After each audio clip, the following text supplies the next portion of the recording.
Hey everybody, I'm Earnhardt Jr. and this is the Dirty 30. The best highlights from all of our podcasts this week. 30 minutes every single Friday. The Dirty 30 coming at you. Let's get right to it. Xfinity race was a good race. Yeah. No, I thought it was. I was on the pit box for the one, and I was on the radio quite a bit for this race. I went and we had a great conversation with the drivers beforehand. I tell them, this has always been a real challenge for me.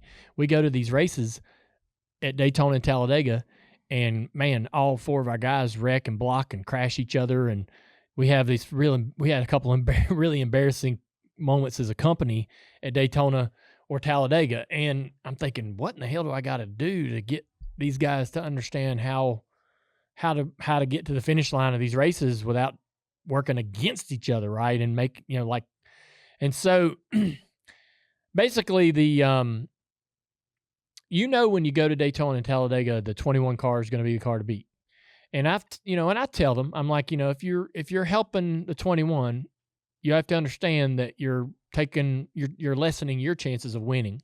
If you push him into the lead or draft with him into the lead, going into, if you're like, oh, I'm gonna get second by putting Austin into the lead, you've hurt yourself in your opportunity to win.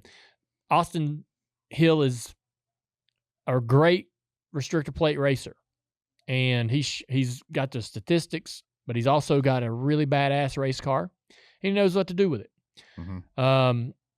And so, I told the guys, look, if you push him into the lead or if you help him at any point, I don't want you to do that, but if you do that, you're going to have to understand that that's going to be difficult for you to try to win the race.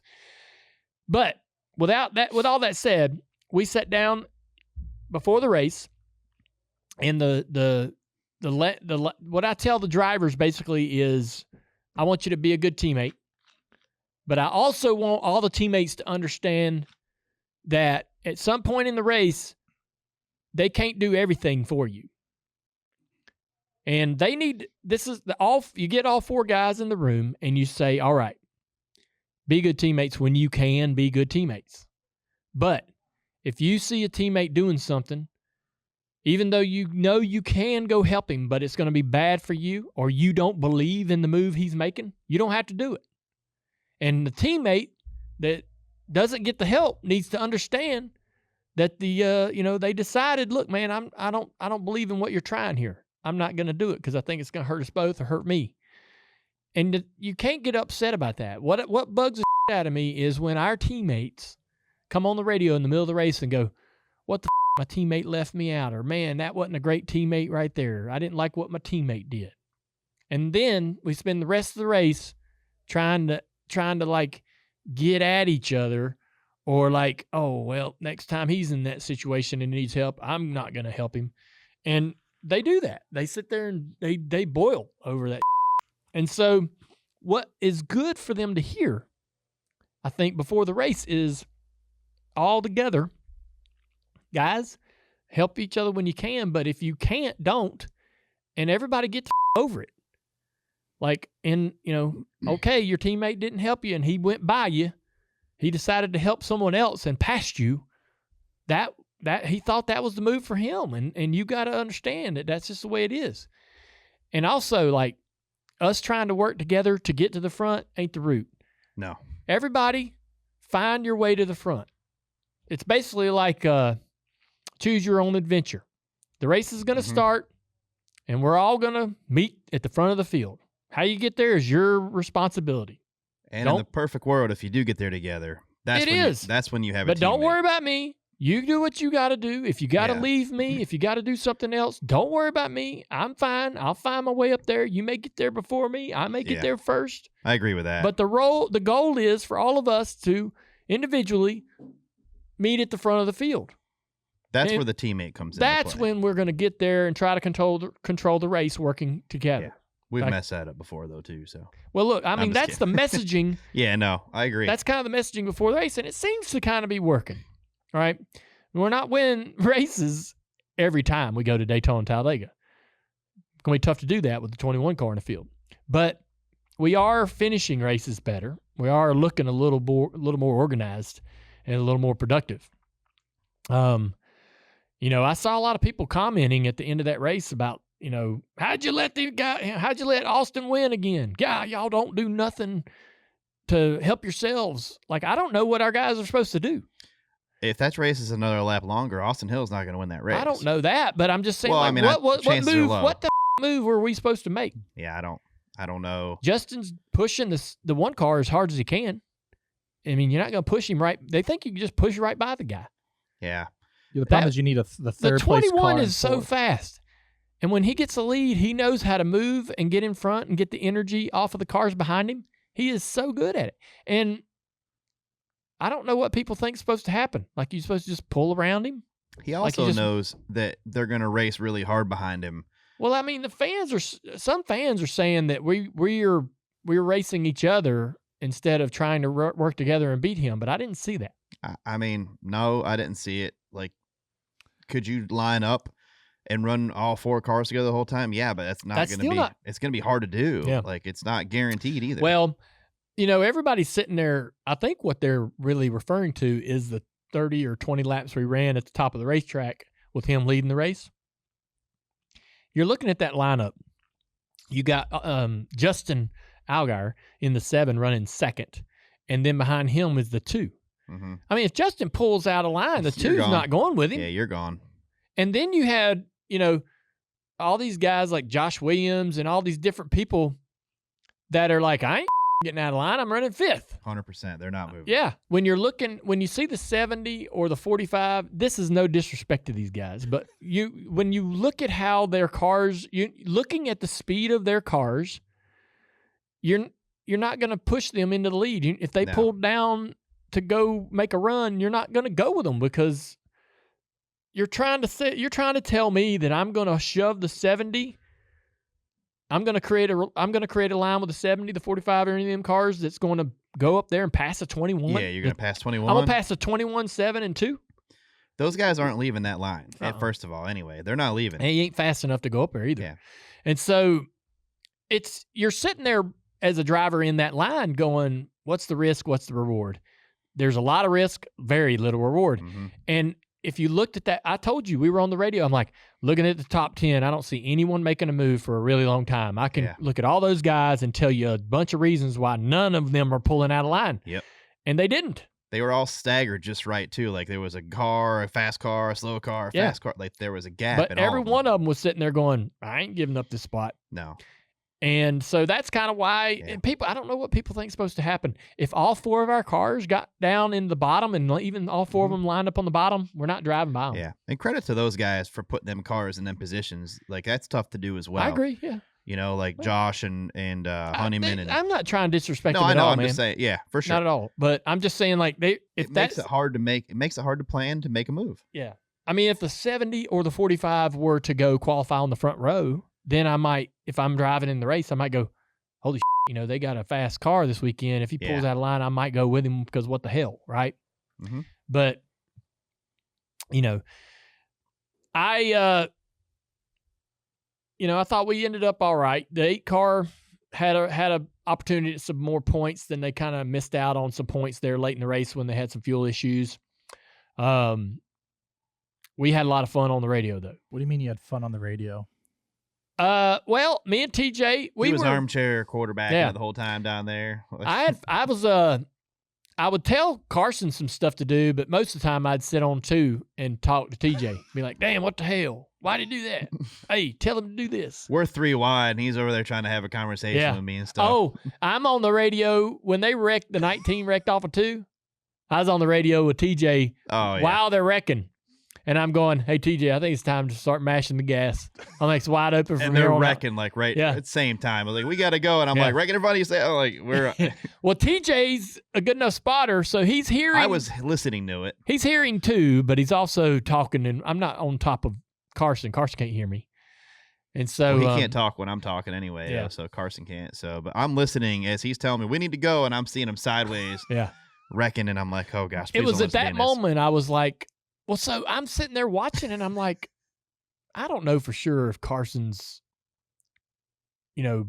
maybe having some moments where he's like checking up or Like there's a moment in those races where you're like, all right, unless something like crazy wild in front of me happens, like the 19 wrecking, from this moment on, I'm going to stand in the gas and never lift. Yeah. Right. And I'm gonna just take the runs and hopefully drive myself up a few spots. We were lifting at that point quite a bit, I think. I know. So. And I was thinking, all right, time to stop lifting. It's 2 laps to go. Tell him to put the gas down on the mat and see where you end up. And just as I said that, the 19 gets turned and they wreck like hell. So we won't be seeing Delby as spotters anytime soon. No, it was great. Oh, I would. No, it was good. I was on 2, damn it. I wasn't talking on top of the driver. I know. And so I just wonder how you would be at plate race spotting for like an Xfinity car. Wonder how you would be. We want to give it a shot. Well, we can try. Yeah. What's up, everybody? Welcome back to Door Bumper Clear. I'm Freddie Kraft, spotter for Bubba Wallace, Dean Thompson, and Giro this week. Big winner. Pretty solid weekend this weekend. Almost pulled 2 of them off, but unfortunately got past in the last corner there. That was a tough one. It was nothing you could do. Nah, we were sitting down. You were going to wreck. You get wrecked. Oh, 1 second. Did you clear him on the back straightaway in the truck race? Yeah. Damn, you were lucky. I was watching that, and I said, that spotter needs a pair of glasses. Jimmy. That was close. Jimmy, we got to introduce you first. Oh, I'm sorry.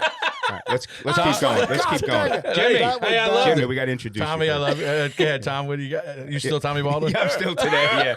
Yeah. Tommy France, not Tommy France. No, Tommy France. No, wait, we've got Spencer on. Elton said to me the other day, yesterday, he says, damn, I didn't know this Tommy France stuff existed. I said, oh, yeah. Tommy's been kissing NASCAR's ass on here all year. So we changed his last name. Carson, how are you today? Glad to be back. Only missed you guys a little bit. And if you couldn't tell already, our special guest this week, Mr. Excitement himself, Jimmy Spencer. Jimmy, welcome to Door Bumper Clear, buddy. How are you, sir? I'm doing good. From the outside looking in again now, give me your state of the union for what you feel like in NASCAR. You know, I relate it back to, it's been a long time ago. We were at Bristol doing TV and love them both to death, Matt Kenseth and Tony Stewart. And they got in a little scrabble and Tony got wrecked. And Tony stood at the end of pit road with his helmet. And he threw it at Matt. The fans went freaking crazy. They fined him like $50,000. I went in the trailer the following week and I said, where in the hell are you guys going? I said, this is how the old man would have handled it, being Bill France. He'd have called Tony in the holler. He'd have said, Tony, how much was that helmet? $2,000. Here's the $2,000. Do that again next week. That's the difference between how the old man ran the sport and how politically correct they're trying to make the sport today. And to me, I think that they really did a lot to subdue the drivers.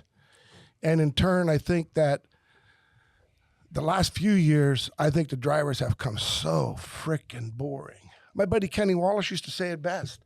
We are not the water cooler talk anymore. Monday morning, we're not the water cooler talk. And I think that the drivers need to learn a lot.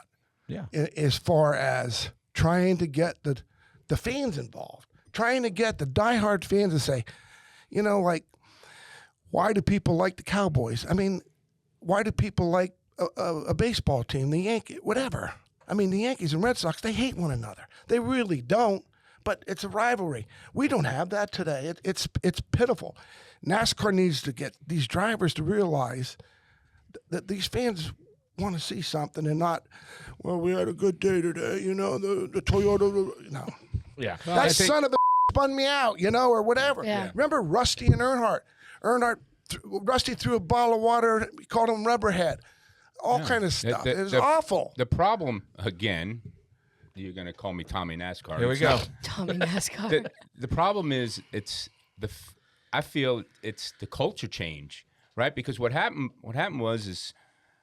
started happening was our favorite driver with a sponsor in the car would wreck somebody, and then the fans would go off to the company that was on the car and say, we're never going to buy your product again because your guy did this and your guy did that. Our whole culture changed, and then we had to hold back all of us, all of our drivers a little bit and say, man, we can't do this because we're going to lose a sponsor. We're going to do all this because the fans are one side cheering and then on the other side complaining. Yeah. So it's a like a real fine line right now, unfortunately, right? We just, we need to start doing it and start adjusting the culture to really enjoy it. But it's the companies, right? It's all the Fortune 500, Fortune 1000 companies that are controlling it. Yeah. So, I wish we could all go do what we need to do and go have some fun, right? Not fighting, Tom. But just you know. But it's going to lead to that, right? Remember, I mean, how many times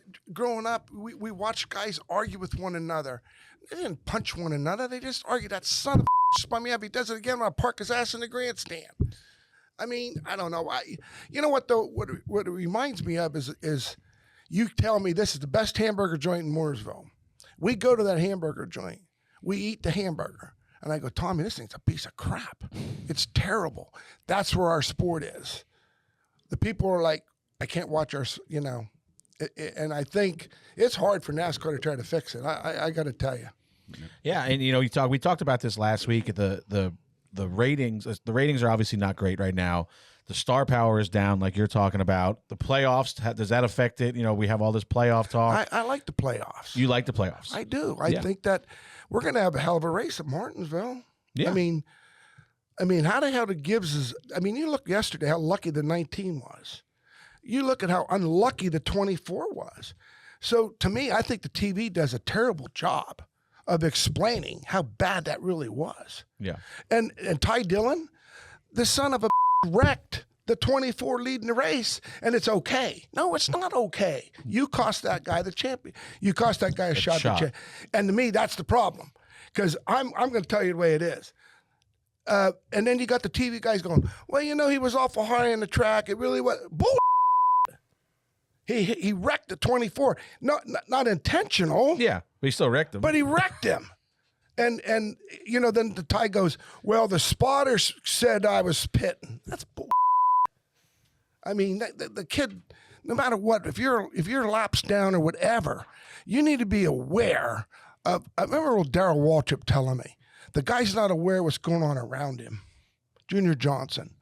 The guys, Bobby Allison, you need to be aware of what's going on around you. Exactly. Yeah. And these guys don't. Yep. Exactly. Yeah. I thought that was interesting. You know, Chris Rice obviously stand up for his driver last week, but he made a comment like it's not on the 10 car at all, and I'm like, how could it not be on the 10 car? Who's like, Chris? Who's that guy? Chris Rice is the president of the race team of Colleague Racing, and he made a comment like he must need a pair of glasses. He made a comment like, you know, even if he waved, nobody's going to see him because these guys can't get their hand out the window. I said, I don't know if you've been paying attention. My guy went viral 2 weeks ago because his arm was out the window flipping Denny off. You know, like they can see when they want to get their hand out the window. They can weave. Yeah, that's right. Weave. Yeah, the lemon cost of 23. Yeah. Cool. Not cool. That wasn't cool. No, it wasn't flipping cool. Him off cool. Well, Yeah. that's what I It was mean. mad because he lost. He just mad because he lost. I like old Bubba. But you know the thing. Hey, you know, Bubba won. The first time the McDonald's car won since I won in 94 was Bubba. Talladega, yeah. So I was proud of him. I was That's like, cool. I'm going to get a cheeseburger, Bubba, on you. You know, and let's You talk. probably still got the coupons from the 70s. I still got the dolls. We used to strap the dolls to the roll cage, you know, the Fluffy and all those guys. You know, it's cool. You know what stuff. I would love to know is, you know, obviously we transitioned this to Talladega this week. How your last, obviously your 2 Cup wins come at plate races. Yeah. One of the better plate races in your career, honestly. How would you handle if we told you had to go out there and ride around half throttle all day long so we can get in a decent position at the end? You know, I'm looking at that guy right there. One of the best ever. Do you ever think he rode half throttle? I remember I was at Dover. This is my first year in Cup. And we had got in a little controversy the week before. And Earnhardt had qualified like 18th, and I had qualified 17th, so we were both riding around in the pickup truck. And Earnhardt goes across, and then people go, both. You know, you don't know who's more, boo or yay. And I'm like, oh, wow, what a person to follow. So I follow him, and I'm like, what the hell's going on? I mean, a lot of boos, and you know. And I get in the truck, and he puts his arm around me. He says, Spencer, you're doing a good job. And I go, what?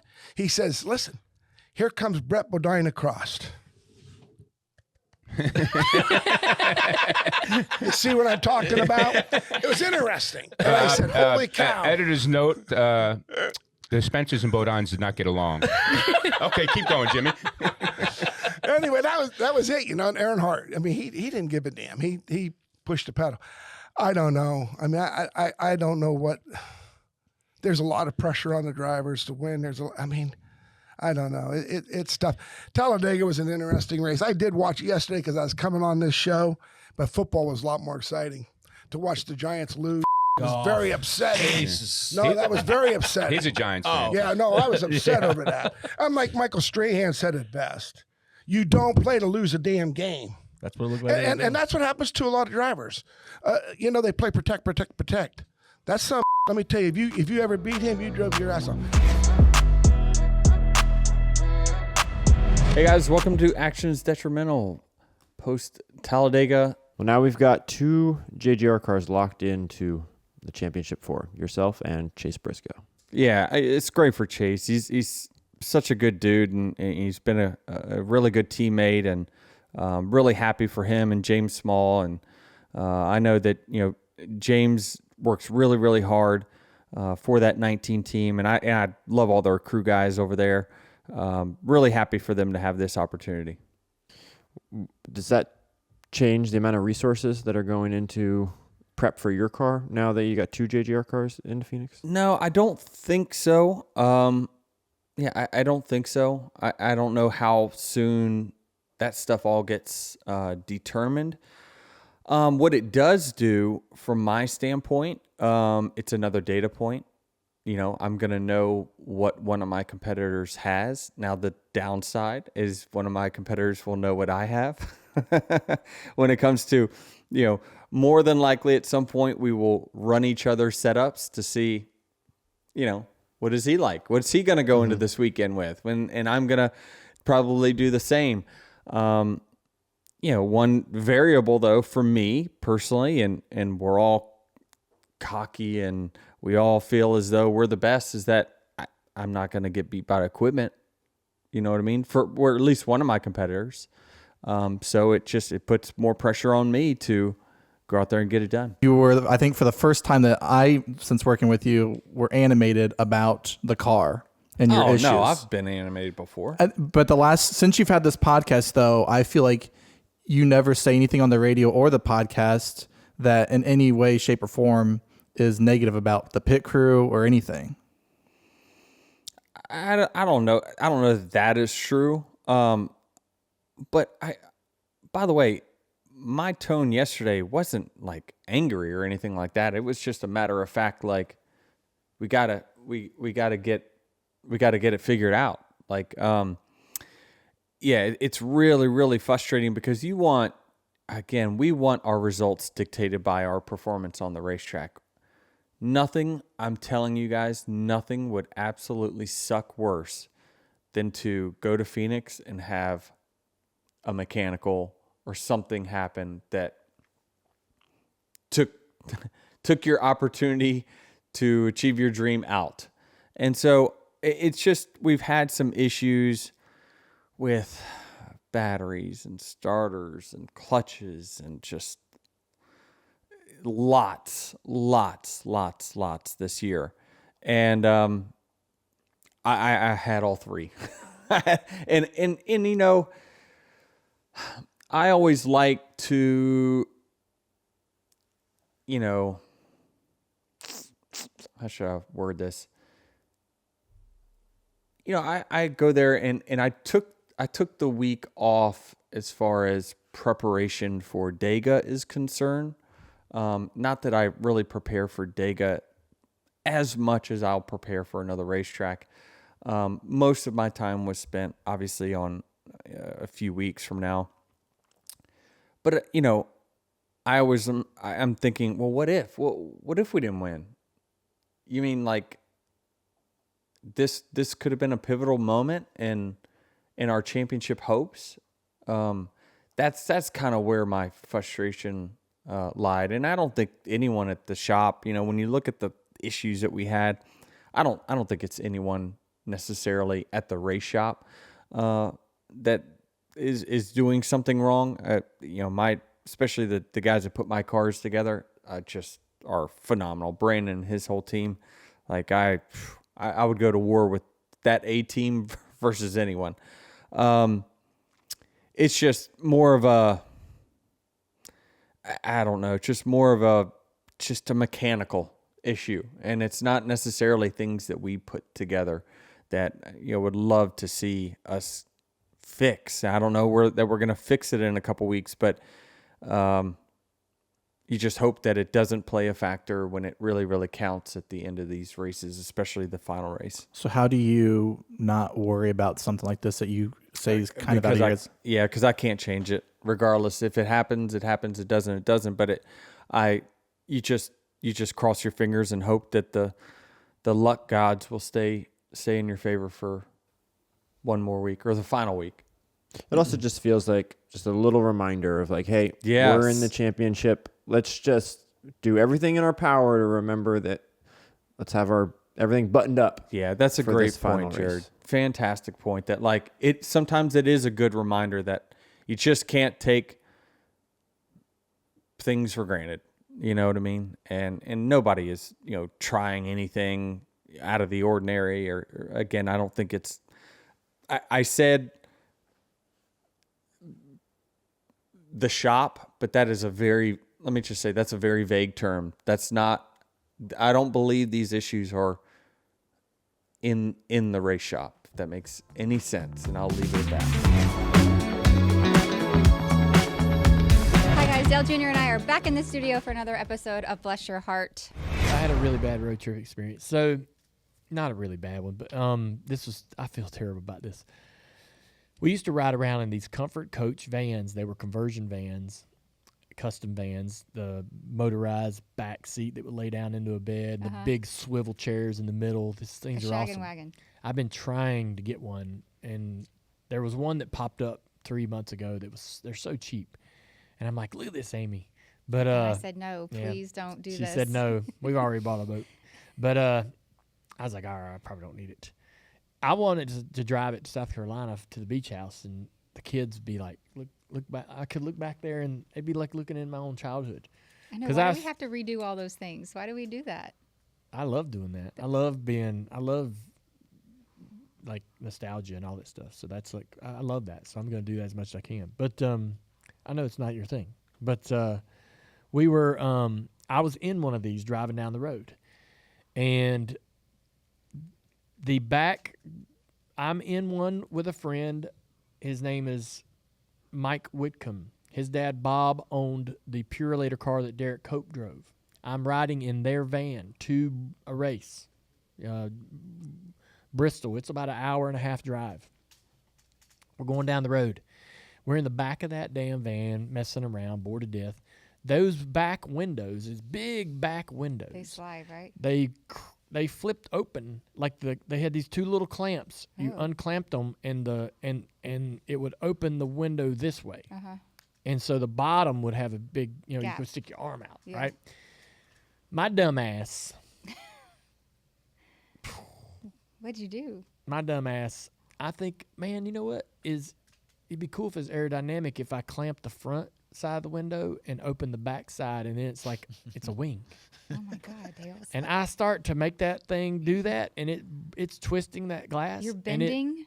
I'm bending the glass window, the big glass window. I'm clamping the front and opening the back and flexing it, and it's shattered. How old are you? 14. Yeah. The damn window exploded. And now we're going down interstate, and the window's not gone, not there, and where does Nicole get it from? They're like his brother or mom and dad or whatever. Somebody's up front. I don't remember who's in this thing, and they're like, "What in the hell just happened?" Yeah. And I'm like, "I don't know." You don't know? I don't know what just happened. I don't know what just happened. Oh, I was so embarrassed. That's where Nicole gets it. That's why you're scared. Yeah. You're like, she's really not going to grow out of this. This is like who she is for life. Yeah. She's going to break van windows. I thought you were going to say that you clamped your buddy's arm in it or something. No. Like you smashed his arm. I could tell some of those stories. Oh, that's not, I got to, yeah. How did you recover from that? I was just so embarrassed. Did your dad have to buy them a new window? I was so embarrassed. I was just so embarrassed. It was embarrassing. You're like, I don't know how it played out after that. I just got out and ran off. But you know, I didn't get in real trouble.